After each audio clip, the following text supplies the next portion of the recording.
Welcome little friends to your online classes. It's your science class and it's a continuation of lesson 12, light, sound and force.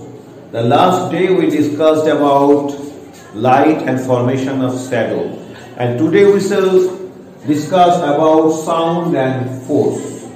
Now what is sound? Sound is a form of energy. Now you listen to me what I am doing.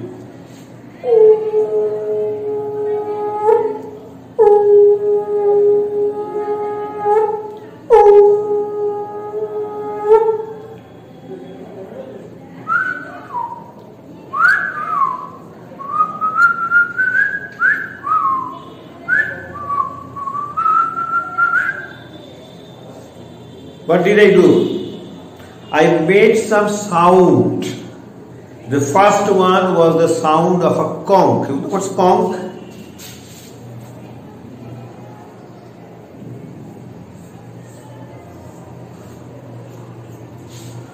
This is a conch and I made the sound. Then I made the sound of a bird.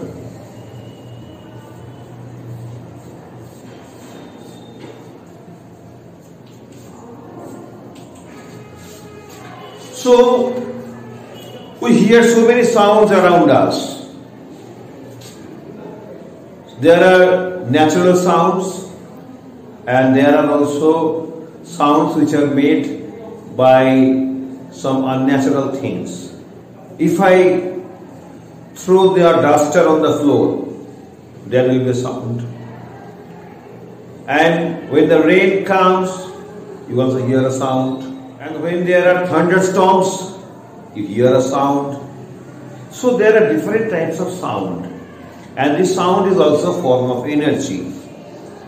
Now, the sounds all are not pleasant to our ear.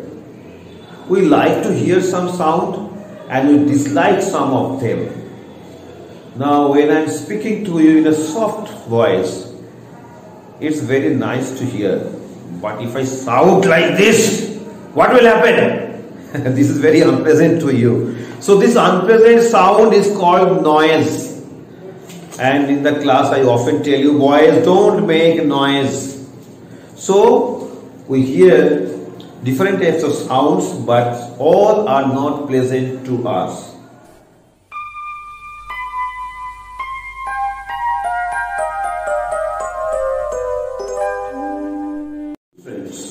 Now we shall learn about force.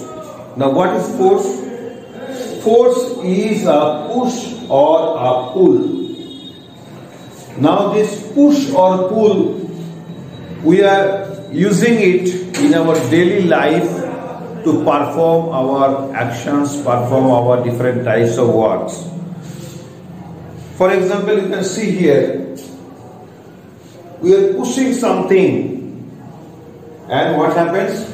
The object moves. When we pull, we are also applying force. And what happens here? This pull is making the stick bend. So, push or pull always makes a work to be done. Now, force is very useful to help us to do many things. We apply force to move an object. I have shown you here. We apply force to stop or slow down a moving object. Now, if you watch a football match, say one player is kicking the ball, and what happens?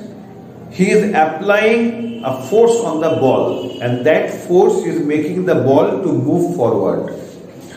Another player, he is using his foot to make that running ball stop.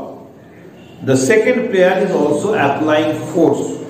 So one of them is applying force to move the ball and another player is also applying the force to stop it. So force can move an object or it can stop a moving object. We can apply force to change the shape or size of an object.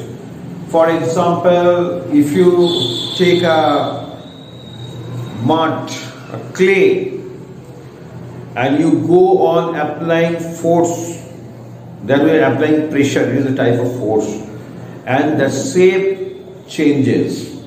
You see a bottle in my hand. Now see what happens when I am applying force. The shape of the bottle is changed. So when we apply force, we can change the shape of an object.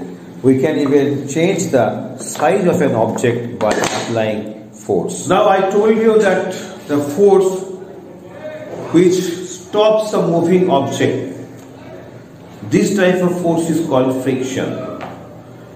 And this will be much clear to you if you notice a moving car applying the brake.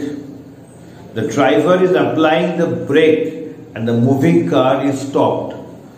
What is happening here? Actually, by applying the brake, a force is applied on the wheels and the motion or the speed of the car is slowed down and it is stopped. So this type of forces that slows down or stops a moving object is called friction. When we walk on the road, our feet and the road are in touch, and so there is friction. And this friction develops between your feet and the road. It is because of friction only that you are able to walk.